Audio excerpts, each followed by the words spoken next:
नमस्कार, मैं हूं शरद द्विवेदी और आज का हमारा मुद्दा है राज्यसभा पड़ी भारी, निशाने पर प्रभारी। जाहिर है, जब कोई बड़ा घटनाक्रम होता है, चाहे परिवार में हो या किसी पार्टी में हो, किसी संस्था में हो, तो उसकी जवाबदेही कोई लेता है, कहता है मेरी गलती थी, मुझे और ज़्यादा जिम्मेदारी से अपना दायित्व निभाना था। तो मामला थोड़ा नीचे जाता है और सब ये कहते हैं कि भैया इन्होंने तो मान ही लिया कि गलती है, गड़बड़ है, तो क्यों ना अब इस विषय को यहीं समाप्त किया जाए। और दूसरी बात होती है कि जब जो और बड़े होते हैं परिवार के, पार्टी के, संगठन के, संस्था के, वो जवाबदेही तय करते हैं कि नहीं, ये मैसेज जाना ज़रूरी है कि ये गलती किसकी थी और वो जिम्मेदारी नहीं ले रहे हैं, तब भी हम जिम्मेदारी तय करेंगे। अब सवाल ये है कि क्या कांग्रेस का आला कमान, राहुल गांधी, प्रियंका गांधी, सोनिया गांधी, केसी वेणुगोपाल, जयराम रमेश कुछ यही सोच रहे हैं कि अगर इसमें और जिम्मेदारी से काम होता तो क्या ये मसला ठीक से आगे बढ़ सकता था? तो जाहिर है सबसे पहले बात आती है प्रदेश प्रभारी पर। तो अगर ऐसा होगा, हम नहीं कह रहे ऐसा होने जा रहा है, अगर ऐसा होगा तो बात हरीश चौधरी जी पर ज़रूर आएगी और उन्हें अपनी बात उन्होंने कही होगी, लेकिन और जिम्मेदारी से कहनी होगी। अगर ऐसे मसले पार्टी की तरफ से कारण बताओ कि तर्ज पर उनसे पूछे जाएंगे या फिर उनकी जवाबदेही तय कर दी जाएगी, वो तो पार्टी आला कमान ही जाने। आज इसी पर हम डिबेट करेंगे, लेकिन डिबेट से पहले देखिए हमारी ये रिपोर्ट।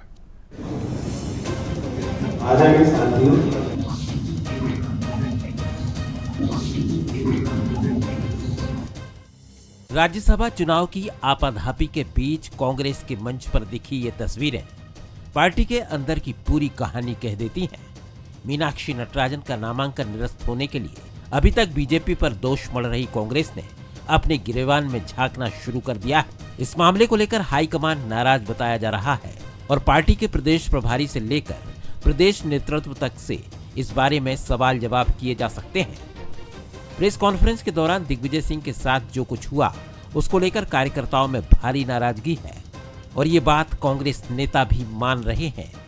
कार्यकर्ताओं में जो रोष है, जो भी उन्होंने देखा टीवी पे और तमाम चीज़ों को जो सुना है, उसमें एक ही चीज़ है, क्योंकि चौधरी जी प्रभारी हैं, इसलिए उनकी ड्यूटी है कि इन सब चीज़ों को सामंजस्य कैसे बनाया जाए, उस पर एक बार उनको विचार करके सभी वरिष्ठ नेताओं से बातचीत करना चाहिए, जिससे जो तीखापन था अभी तक कांग्रेस का, वो बरकरार है। नहीं इधर नामांकन निरस्त होने की परिस्थितियों का भी पोस्टमार्टम शुरू हो गया है। कहा यह भी जा रहा है कि पूर्व सीएम कमलनाथ का पर्चा भरा जाना लगभग तय था और उन्होंने दस्तावेज भी तैयार कर लिए थे, लेकिन अचानक मीनाक्षी नटराजन का नाम आया और जल्दीबाजी में पर्चा भरने में गलती हुई, जिसका परिणाम पार्टी को भुगतना पड़ा। इस पूरे मामले को बीजेपी ने कांग्रेस की अंदरूनी सियासत का नतीजा बताया है। कांग्रेस पार्टी में धड़ों का संघर्ष है, गुटों का संघर्ष है, जिसकी ये परिणति है। नामांकन ठीक से भरा जा सकता था, ये दस्तावेज वहाँ से यहाँ नहीं आ पाते। आप सबको संकेतों में जानकारी है, आई भी तो आपके कारणों से। जो लोग मीनाक्षी नटराजन को यहाँ से सांसद नहीं देखना चाहते थे, कहीं न कहीं उनका भी योगदान अप्रत्यक्ष रूप से रहा होगा। राज्यसभा चुनाव के बाद पार्टी में मचे घमासान के केंद्र में अब कहीं न कहीं प्रदेश प्रभारी हरीश चौधरी नजर आते हैं। पर्चा निरस्ती से लेकर मंच पर दिग्विजय सिंह के साथ हुए व्यवहार को लेकर वो सवालों के घेरे में है। पहले भी संगठन सृजन के दौरान उनकी कार्यप्रणाली पर सवाल उठे थे। अब देखना है हाईकमान पूरे हालात का क्या आकलन करता है और राज्यसभा की गाज किस पर गिरती है। सूरज शर्मा, बंसल न्यूज, भोपाल। बंसल न्यूज़ के सवाल देखिए, क्या राज्यसभा को लेकर कांग्रेस में कुछ अंदरूनी खींचतान भी है? सवाल है, क्या हाईकमान जिम्मेदारियों में कोई बदलाव भी कर सकता है? क्या प्रदेश प्रभारी हरीश चौधरी को लेकर प्रदेश में कांग्रेस कार्यकर्ताओं, विशेषकर दिग्विजय सिंह समर्थकों में नाराज़गी है? ये हमारे सवाल हैं और जो मेहमान हैं उनसे मुलाकात करिए। हमारे साथ हैं भारतीय जनता पार्टी के वरिष्ठ नेता पूर्व विधायक राजेंद्र भारती जी, उनका स्वागत है। मिथुन अहिरवार जी हैं, युवा नेता, प्रवक्ता और जिसका जोर है आज आर्टिफिशियल इंटेलिजेंस, उसके एक निष्णात स्कॉलर, उनका बहुत स्वागत है। दिनेश निगम त्यागी जी हैं, मध्य प्रदेश के वरिष्ठतम पत्रकारों में शुमार हैं जो, उनका भी बहुत स्वागत है। त्यागी जी, पहली टिप्पणी आपकी, फिर मैं राजनीतिक मेहमानों की तरफ बढ़ूंगा। कैसे देखते हैं आप इस पूरे मामले को, और अब क्या केंद्रीय नेतृत्व, जो खबरें आ रही हैं, आलाकमान बात करें अगर कांग्रेस की, तो जिम्मेदारी तय की जाएगी और हरीश चौधरी जी का जिस तरह का भाई दायित्व है, उनका महत्वपूर्ण दायित्व है, और इस मसले को लेकर जो थोड़ी प्रेस कॉन्फ्रेंस में दिग्विजय सिंह के साथ एक तलखी भी नज़र आई, वो भी जानी तो नहीं चाहिए थी सार्वजनिक रूप से।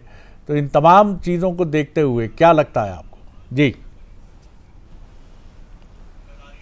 जी शरद जी, इस पूरे मामले को देखें तो भाजपा की बल्ले बल्ले है। पहले तो भाजपा कैंडिडेट जीत गया बिना किसी परिश्रम के, बिना किसी प्रयास के, वोट कम थे तब भी राज्यसभा पहुंच गया। कांग्रेस की कैंडिडेट हार गया, राज्यसभा नहीं पहुंच पाई मीनाक्षी जी। दूसरा, कांग्रेस के अंदर कलह मच गई, कांग्रेस के अंदर नीचे से लेकर ऊपर तक मसला उड़ गया, भोपाल से लेकर दिल्ली तक कांग्रेस सड़कों पे आ गई और अंतर कलह शुरू हो गए। उसके मजे अलग भाजपा ले रही है। तो भाजपा ने एक तो अपना कैंडिडेट जिता लिया, दूसरे जो है उसको मजा ले रही है कांग्रेस के अंदर जो हो रहा है। तो बुरी स्थिति में है कांग्रेस। निश्चित तौर पर नेतृत्व अगर नजर रख रहा है तो उसको जवाबदारी तो तय करना चाहिए, जिसकी भी जवाबदारी हो। मैं एक नाम नहीं लूंगा, आप जो है हरीश चौधरी जी का नाम अकेले ले रहे हैं। वो एक वाकया जो मंच में हुआ था प्रेस कॉन्फ्रेंस के दौरान, हरीश चौधरी चाहते तो उसको टाल सकते थे। दिग्विजय सिंह इतने ही बोले थे कि भाई धनोपिया जी वकील हैं, फार्म भरवाते हैं, उनको ज़्यादा उस स्थिति की जानकारी वो बोलेंगे। उसको उन्होंने रोक दिया कि नहीं, इसकी ज़रूरत नहीं है। संभवतः उनका कहना यह था कि जो एक दूसरे वकील थे अजय गुप्ता, वो उस बारे में बात रख चुके थे। कुछ भी हो, वजह कुछ भी हो, लेकिन दिग्विजय सिंह जैसे बड़े नेता को, हरीश चौधरी जी को नहीं रोकना था। तो नाराजगी उनके समर्थकों में स्वाभाविक है, क्योंकि मंच में ऐसा हो गया। वो 10 साल मुख्यमंत्री रहे हैं, प्रदेश अध्यक्ष रहे हैं, राज्यसभा सदस्य रहे हैं, लोकसभा बड़े नेता हैं मतलब मध्य प्रदेश के, और पूरी तरफ से एक्टिव भी हैं। तो नाराजगी उनके समर्थकों में स्वाभाविक है। अब बाद में क्या होता है, राज्यसभा को लेकर कांग्रेस कोर्ट में जाती है, वहां क्या फैसला होता है वो अलग विषय है। नामांकन में जो रद्द हुआ, सही रद्द हुआ, गलत रद्द हुआ, ये कोर्ट का विषय है, बहस का विषय है, और इस पे अलग अलग तरह की बातें आ रही हैं। सबको मालूम है कांग्रेस क्या कर रही है, भाजपा क्या कर रही है, निर्वाचन आयोग क्या कह रहा है।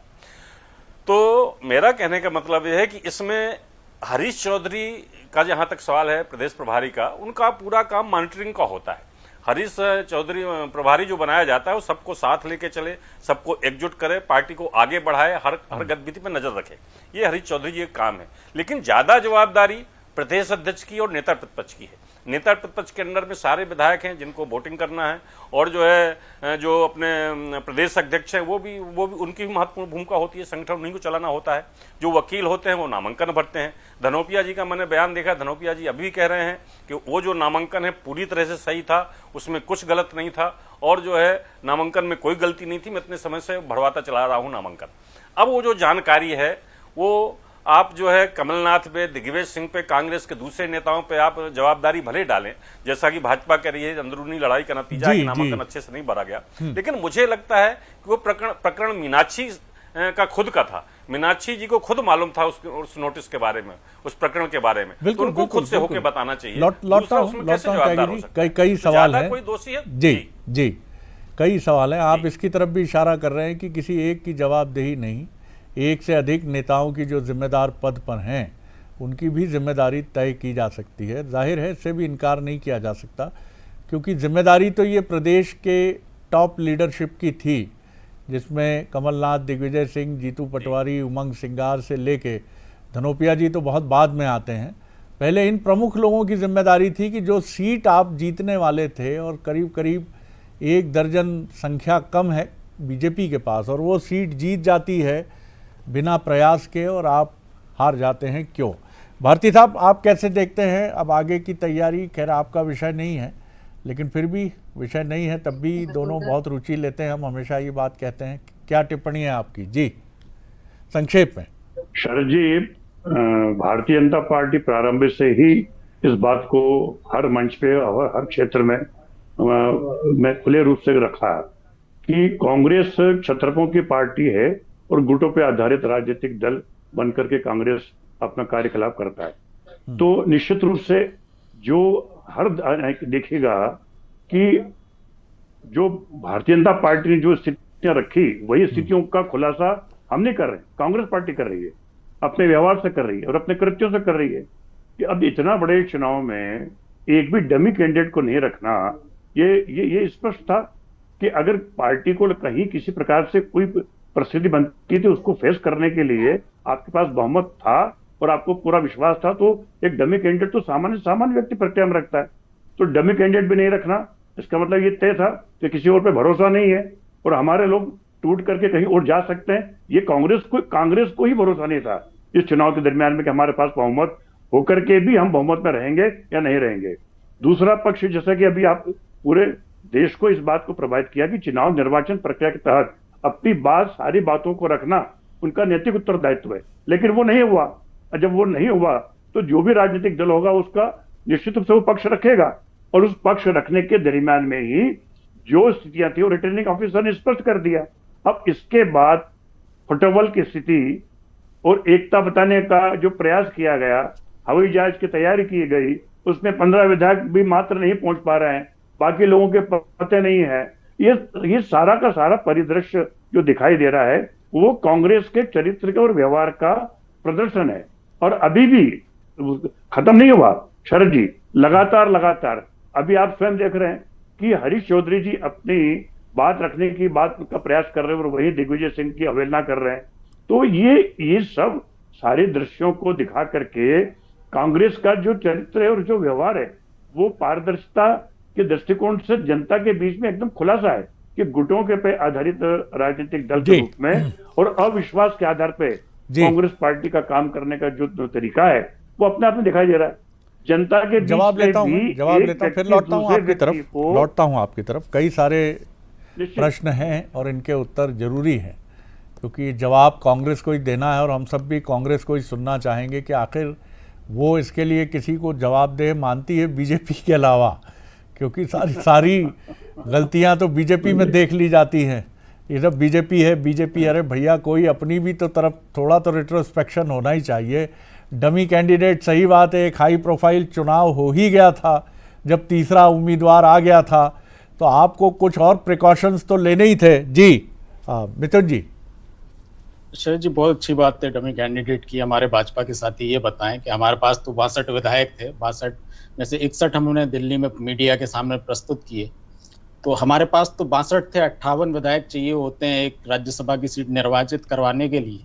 भाजपा के पास 46 थे, हमारे पास 62 थे। हमने डमी कैंडिडेट नहीं भरा। तो भाजपा की तरफ से कौन डमी कैंडिडेट था, राजेंद्र भारती जी को इस बात को बताना चाहिए, क्योंकि चुनाव तो उनके लिए भी उतना ही महत्वपूर्ण था। पहले भारतीय जनता पार्टी कहती रही कि हम साहब चुनाव लड़ेंगे नहीं तीसरी सीट पर, फिर कहने लगे कि हम कैंडिडेट ले आएंगे और फिर उसके बाद जो घटनाक्रम हुआ पूरा देश उसका साक्षी है। सर जी, लोकतंत्र के लिए कभी कभी चिंता होती है। अनिल मसीह जैसे अधिकारी जब आते हैं तो भारतीय जनता पार्टी उनका भी समर्थन करते दिखती है। और अभी जो रिटर्निंग ऑफिसर हैं, मतलब इलेक्शन कमीशन का अगर हम वेबसाइट खोलें और उस पर ये देखें, ये जो फॉर्म है शरद जी, इसमें सबसे पहला फॉर्म 26 में 5वें नंबर पर जो पेंडिंग क्रिमिनल केसेस का कॉलम है, इसमें सबसे पहला कॉलम है ए, FIR नंबर। अब ये FIR नंबर आप ना लिखें तो आपका फॉर्म अधूरा रहता है और प्रकरण जो था उसमें FIR नंबर लिख दिया जाता है। मतलब मीनाक्षी जी ने कहा जा रहा है कि ये जानकारी नहीं दी, तो इस आधार पे उनका फॉर्म खारिज किया गया है कि उन्होंने अधूरी जानकारी दी।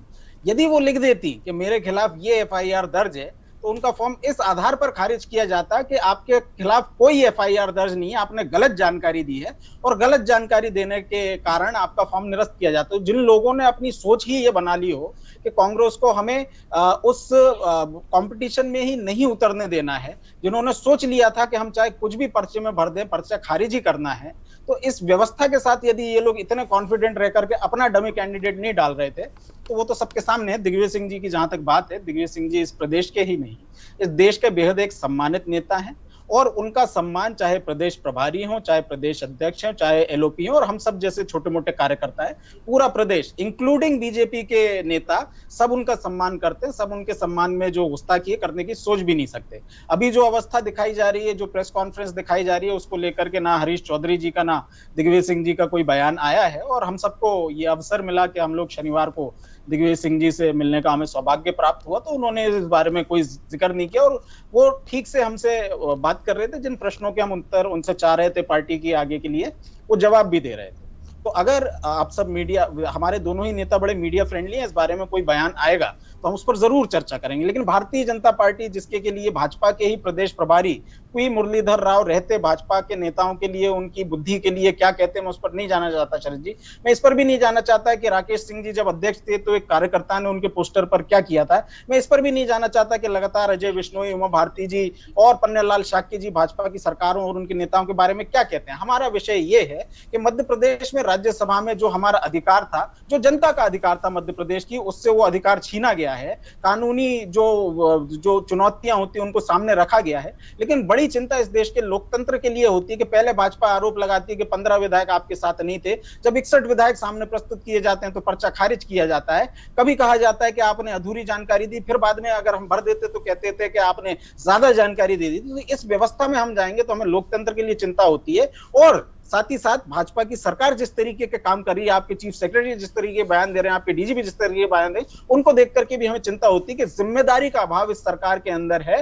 मोहन यादव जी जिस दिशा में जा रहे हैं उस प्रदेश के लिए ठीक नहीं है। और भारतीय जनता पार्टी जो मान सम्मान की चिंता करती है, यदि हमारे नेताओं के साथ साथ अपने नेताओं की मान सम्मान की चिंता करेगी तो होना चाहिए। और दिग्विजय सिंह जी निर्विवाद रूप से एक सम्मानित नेता है, यूनानिमस रूप से एक सम्मानित नेता है। हम सब छोटे कार्यकर्ता से लेकर के प्रदेश अध्यक्ष से लेकर प्रभारी तक सब उनका सम्मान करते हैं। बाकी लेकिन मिथुन जी, आगे चर्चा आएगी, हम लोग मिथुन जी, अगर आपकी बातों से मैं देखूं तो मैं इसको नैराश्य नहीं कहूंगा। आरोपों की ही तोप आपने खोली है, तो फिर चुनाव लड़ने का ही कोई औचित्य नहीं है। फिर जब आपको विश्वास ही नहीं है कि बीजेपी कांग्रेस को किसी भी रूप में संवैधानिक तरीके से भी रोकने की कोशिश करेगी, तो फिर चुनाव लड़ने की क्या आवश्यकता है।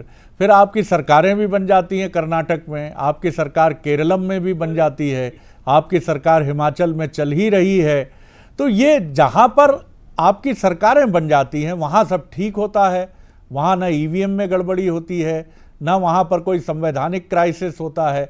इसको पहले मैं दिनेश जी से समझ लूँ, फिर आपकी तरफ आऊँगा। मैं ये नहीं कह रहा कि जो आपने आरोप लगाए, अभी आपकी इलेक्शन पिटीशन जाएगी हाई कोर्ट में, लेकिन जहाँ तक मैं अपनी कम बुद्धि से समझ पा रहा हूँ कि जानकारी छिपाना एक बड़ा दोष माना जाता है इस व्यवस्था में।